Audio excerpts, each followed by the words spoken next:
Joe Biden has framed the upcoming election as a battle for the soul of the nation. The Democratic presidential nominee has slammed President Trump's immigration stance as a, quote, national shame and moral failing, promising to reverse most of the administration's policies if elected. President Trump, on the other hand, claims that those policies, the southern border wall, mass deportations, and efforts to curtail DACA are necessary steps when it comes to protecting America. For a closer look at the candidate's immigration policies, I want to bring in Rebecca Rainey. She's an immigration reporter for Politico, and she joins us now from Washington, D.C. So, Rebecca, President Trump has pursued very hardline immigration policies in his first term. It's so interesting that it's very different from what the last Republican president, President Bush, tried to do and what President Obama tried to do. When there seemed to be at least a consensus between Democrats and Republicans that we needed a kinder, more gentler and approach to immigration that worked for everybody, for both sides of the political aisle and for people seeking to live and make their way in the United States. So these are the policies the president implemented in his first term. He was asked about this yesterday during that town hall, really didn't give a response. Do we have any sense, any idea of what his plan might look like for a second term? Especially, and this is key, I think, Rebecca, what if the Republicans lose the Senate? So now you've got a House that is controlled by the Democrats, and you got a Senate that's controlled by the Democrats. What would be the plan then? Well, there's rumored plans by President Donald Trump's immigration czar, Stephen Miller, for more restrictions on immigration. But I think the reality is, and as you mentioned, we don't know how the election will shake out. If President Donald Trump were to be reelected, I think it would be a continuation of a lot of his focus in the first term, which is restricting legal immigration, limiting access to certain visas. I think something important to note is that we certainly, won't be out of this coronavirus pandemic into next year. And one thing that Donald Trump did this year is blocked certain worker visas for the remainder of the year. And I think that it is possible that President Trump, another term of President Trump would extend that block, especially because it was actually rather popular with voters. 53% of voters actually did support restrictions on worker visas if it had to do with the coronavirus pandemic and protecting jobs.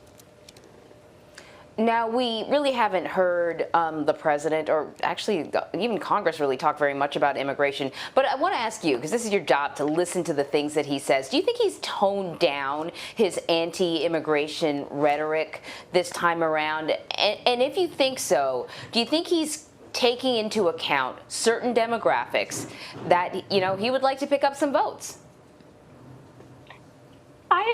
I'd say I think part of it is that, some of his immigration agenda that he promised in 2016, those things that we heard, build the wall, he was going to end DACA, he was going to add, well, maybe he wasn't talking about this quite yet, but the citizenship question on the census, none of these efforts were successful.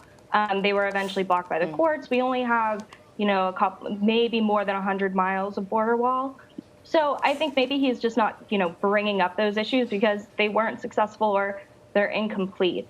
One thing we have heard from Donald Trump is he's been, warning that under a Joe Biden presidency, that refugees would overtake people's towns. We've seen some ads where they would mention they would take away jobs, which, is one major concern. I think the point is that immigration hasn't taken this same front and center approach because, of course, we are going through, this massive coronavirus pandemic.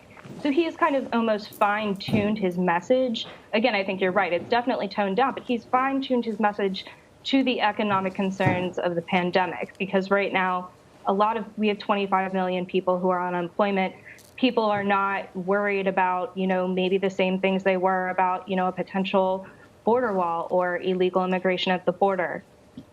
All right, so break down Vice President Biden's immigration plan. What does he intend to do away with, and what does he intend to, what kind of balance is he looking to seek?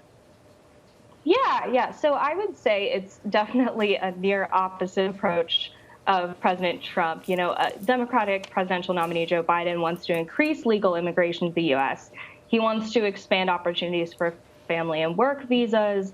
He'd broaden access to humanitarian programs, which President Trump has weakened access to or limited access to. He would also call for investments to help migrants transition into American communities. He's seeing, immigration as a way to kind of prop up the economy, provide workers who can help, potentially spur a recovery from this coronavirus pandemic. And of course, Joe Biden would, provide protections for the children who came to the United States as children through no fault of their own, those dreamers under the Deferred Action for Childhood Arrivals program, which the Trump administration has tried to unwind.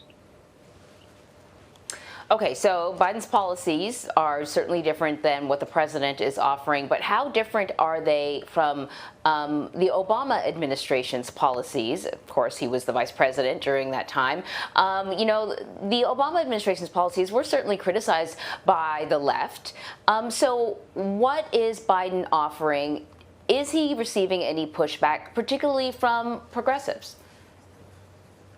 Yeah, so Biden's definitely faced a lot of tough questions about the Obama administration's legacy because there was a high number of deportations during that administration.